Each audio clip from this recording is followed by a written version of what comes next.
Chief of defence forces होंगे, the chief of naval staff और chief of air staff की appointment भी उसी तरह वज़ीर आज़म की एडवाइस पे हुआ करेगी। फील्ड मार्शल का टाइटल जो है वो एक टाइटल है, रैंक है, वो अपॉइंटमेंट एज सच नहीं है। आर्मी चीफ जो है वो अपॉइंटमेंट है, उसका एक टाइम फ्रेम है, वो 5 साल के लिए हमारे कानून के मुताबिक on the expiry of that time what ever is mentioned in the law वो ओहदा छोड़ देते हैं unless until he has been granted extension by the competent authority. वफाकी काबीना से मंजूरी के बाद 27वीं आईनी तरमीम सेनेट में भी पेश। वजीर कानून ने तरमीम पेश की। अपोजिशन का शोर शराबा। डिफेंस फोर्सेस की जिम्मेदारियां सौंपी हैं। Chairman joint chief of staff committee का ओहदा खत्म होगा। मौजूदा chairman joint chiefs of staff committee मुद्दत पूरी करेंगे। 49 शिकों में तरमीम करने जा रहे हैं। आर्मी चीफ के ओहदे का टाइम फ्रेम होता है। फील्ड मार्शल एजाज है, उसका टाइम फ्रेम नहीं। सुओ मोटो का इख्तियार ख़त्म कर दिया ताकि फिर कोई चीफ जस्टिस आकर हॉस्पिटल्स के चक्कर ना लगाए, किसी को फांसी पे ना लटकाए। तमाम जमातों की मुशावरत के बाद वफाकी आईनी अदालत की तजवीज़ लाए। जजेस ट्रांसफ़र के मामले में वज़ीर आज़म का किरदार ख़त्म कर दिया। ट्रांसफ़र का इख्तियार जुडिशल कमीशन के पास होगा। हाई कोर्ट के जज को 2 साल के लिए दूसरे सूबे भेजा जा सकेगा। सेनेट इलेक्शन एक वक्त पर होंगे।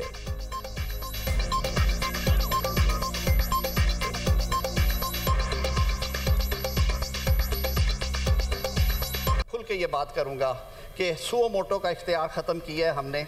184(3) को ख़त्म नहीं किया, उसको सिर्फ वहाँ से उठा के कॉन्स्टिट्यूशनल कोर्ट के चैप्टर में ले गए हैं। 186 ख़त्म नहीं किया, उसको उठा के हम ले गए हैं उस रेलिवेंट चैप्टर में। सुओ मोटो का इख्तियार हमने ख़त्म किया है ताकि फिर कोई चीफ जस्टिस आके लोगों को बेलिबास ना करे, हस्पतालों में छापे ना मारे, वज़ीर आज़मों को घर ना भेजे, वज़ीर आज़मों को सूलियों पे ना लटकाए। मेरी रिक्वेस्ट ये होगी कि ये कॉन्स्टिट्यूशनल अमेंडमेंट है और लगता ये है कि गवर्नमेंट को भी और दूसरी उनकी इत्तेहादी जमातों को भी जल्दी है बहुत। मैं ये कहना चाह रहा था सर कि ये एक प्रोसेस हमें अभी मिला है, ये ड्राफ्ट, जिसका अलामा साहब ने भी फरमाया, हमने तो एक लफ्ज़ नहीं पढ़ा अभी तक। तो ये एक ब्लाइंड साइड आप अपोजिशन को ना करें, जो लॉ मिनिस्टर साहब कह रहे हैं कि मैं एक मफहूम बताऊंगा और फिर उसके ऊपर आप डिबेट करें। अपोजिशन लीडर की तैनाती तक बिल पर बहस नहीं हो सकती। हम उस वक्त तक बात नहीं कर सकते जब तक ड्राफ्ट नहीं पढ़ लेते। कायदे के खिलाफ की निशस्त खाली है, शायद हुकूमत को तरमीम की बहुत जल्दी है। पूरे ईवान पर मुश्तमिल कमेटी कायम करें। PTI के सेनेटर अली जफर का ईवान में इज़हार ख्याल। अल्लामा राजा नासिर अब्बास ने कहा, हुकूमत तरमीम लाना चाहती थी तो अपोजिशन को पहले क्यों नहीं बताया। आईनी तरमीम के लिए क्या जल्दी है, इस पर इत्तेफाक राय ज़रूरी है। सेनेटर अहमद वली का कहना है कि अवाम की बेहतरी के लिए हुकूमत नया कानून लाती है, बहस में शिरकत लाजमी है। जो गुजारिशात और तजावीज़ सामने आई हैं खुलकर हिमायत करते हैं। नायब वज़ीर आज़म इसहाक डार ने सेनेट में इज़हार ख्याल करते हुए कहा कि तकरीरों से नहीं, अपोजिशन लीडर का तकर्रुर चेंबर से होगा। अली जफर ने कहा, हाउस को कमेटी में तब्दील किया जाए। मैंने कहा था पहले तरमीम को सेनेट में लेकर आएंगे, यहाँ तमाम अरकान को बोलने का हक है।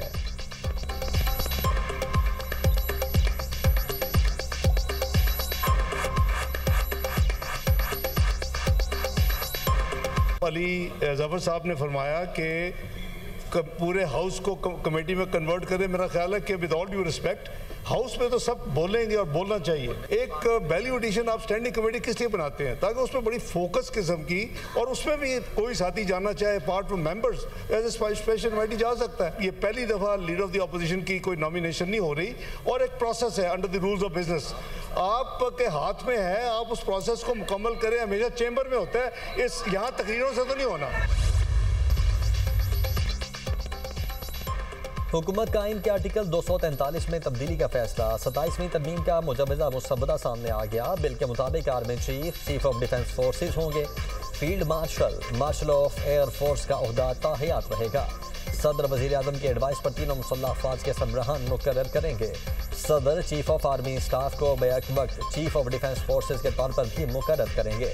सदर चीफ ऑफ नेवल स्टाफ और चीफ ऑफ एयर स्टाफ की तैनाती भी वज़ीर आज़म की सिफारिश पर करेंगे। Chairman joint chiefs of staff committee का ओहदा 27 नवंबर 2025 से ख़त्म कर दिया जाएगा। चीफ ऑफ डिफेंस फोर्सेज की सिफारिश पर वज़ीर आज़म नेशनल स्ट्रेटेजिक कमांड के कमांडर की तैनाती करेंगे।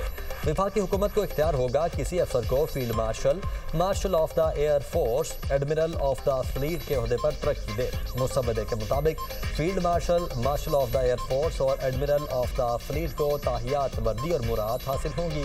आला ओहदे रखने वाले अफसरान कौमी हीरोज करार दिए जाएंगे। आर्टिकल 47 के तहत हटाए जा सकेंगे। आर्टिकल 248 के तहत सदर को हासिल इस्तिस्ना इन ही फौजी ओहदों पर भी लागू होगा। Field marshal, marshal of air force और एडमिरल ऑफ द फ्लीट के ओहदों पर आइन के आर्टिकल 248 का इतलाक होगा। Field marshal, marshal of air force और एडमिरल ऑफ द फ्लीट को फौजदारी कार्रवाई से इस्तिस्ना हासिल होगा। Field marshal, admiral of the fleet और मार्शल ऑफ एयर फोर्स को आर्टिकल 47 के तहत सिर्फ पार्लियामेंट ही हटा सकेगी। तीनों ओहदेदार अपने उमूर की इंजामदही में अदालत को जवाबदेह नहीं होंगे। तीनों ओहदेदार आईनी तौर पर कानूनी कार्रवाई से महफूज रहेंगे।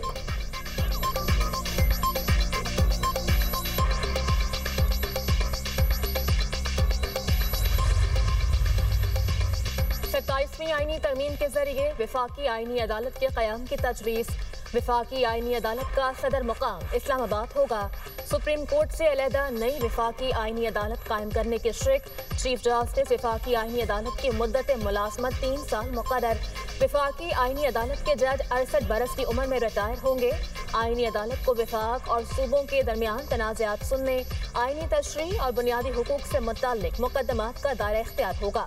सुप्रीम कोर्ट के आईनी इख्तियारात महदूद, नई अदालत को मुंतकिल। आर्टिकल 175A में जजेस तकर्रुरी के लिए नया तरीक़ाकार तजवीज़।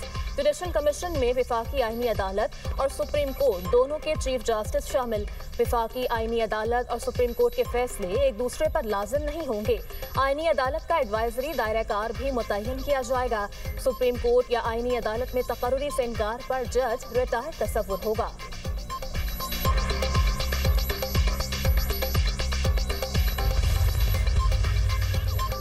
फारूक के चुनाई की ज़ेर सदारत सेनेट और कौमी असम्बली की कायमा कमेटी कानून और इंसाफ का मुश्तरका इजलास। 27वीं आईनी तरमीम के मुस्तबदे पर गौर। आइन के आर्टिकल 248(2) में भी तरमीम तजवीज़। तरमीम सेनेटर अनुशा रहमान और सेनेटर खलील ताहिर संधू ने पेश की। तरमीम के तहत सदारती तर्ज का इस्तिस्ना वज़ीर आज़म को भी हासिल होगा। वज़ीर आज़म के खिलाफ भी फौजदारी कार्रवाई या गिरफ्तारी नहीं हो सकेगी। PTI ने 27वीं आईनी तरमीम बिल के लिए बुलाई गई कमेटी का बाइकआउट कर दिया। JUI ने भी सेनेट और कौमी असम्बली की कायमा कमेटी कानून और इंसाफ की मुश्तरका कमेटी का बाइकआउट कर दिया। आलिया कामरान का कहना है कि JUI से कोई मुसवदा शेयर नहीं किया गया। हमें कहा गया आपको स्पेशल दावत है। जब कमेटी में आए तो कहा गया कि आपको स्पेशल दावत नहीं है। 26वीं तरमीम में जो तहफ़्फ़ुज़ात थे उनको 27वीं तरमीम में लाया गया। जजीज़ वाले मामले पर भी हमारे तहफ़्फ़ुज़ात हैं। गरीब मुल्क में एडवाइज़र्स की तादाद बढ़ाना कौन से अवाम का फ़ायदा है। हमारे 243 पर भी तहफ़्फ़ुज़ात हैं।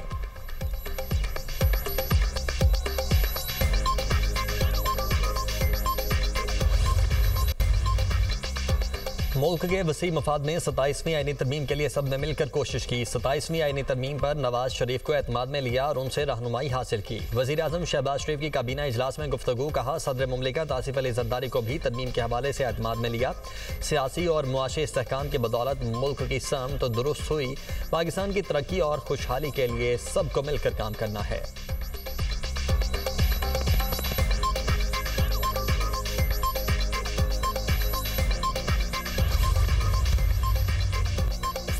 आईनी तरमीम अगले हफ्ते मंजूर हो जाएगी। भारत के साथ जंग के बाद महसूस किया गया कि वॉरफेयर में सेंट्रल कमांड होनी चाहिए। सेंट्रल कमांड का क़याम अमल में लाया जा रहा है। NFC से मुताल्लिक तरमीम को फिलहाल मौखर कर दिया गया। वफाकी वज़ीर राना तनवीर हुसैन की गुफ्तगू।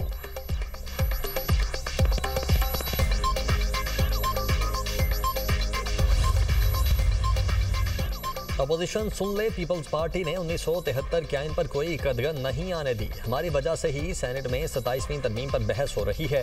पीपल्स पार्टी मिसाक जमहूरियत पर खड़ी रही। जमहूरियत जितनी वाज़ेह हो उतना बेहतर होगा। शहरी रहमान का सेनेट में इजहार ख्याल। चेयरमैन सेनेट यूसुफ रजा गिलानी ने मीडिया से गुफ्तगू में कहा अपोजिशन लीडर के मामले पर आज बात हुई है। PTI कमेटी में नहीं बैठ रही तो फ्लोर पर बात कर लेंगे। ऐवान के अंदर इजलास में PTI वालों ने तफसीली बात की। अरकान सेनेट को कल और परसों भी आईनी तरमीम पर बहस का मौका मिलेगा।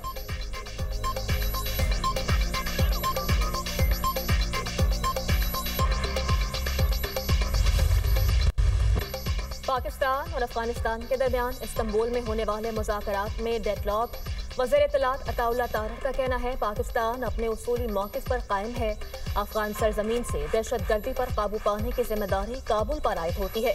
अफगान तालिबान अपने बैनुल-अक़वामी, इलाकाई और दो तरफ़ा वादों की तकमील में अब तक नाकाम रहे।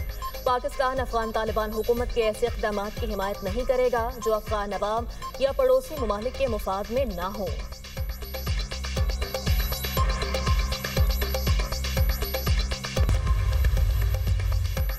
पाक अफगान मुज़ाकरात खत्म हो चुके, अब बातचीत के अगले दौर की कोई उम्मीद नहीं। आलमी मुआहदे हमेशा तहरीरी होते हैं। अफगान वक्त हमारे मौक़िफ़ से मुत्तफ़िक था मगर लिखने पर राज़ी न था। तुर्की और कतर के शुक्रगुजार हैं जिन्होंने सालिसी का किरदार अदा किया। वज़ीर दिफ़ा ख्वाजा आसिफ का बयान।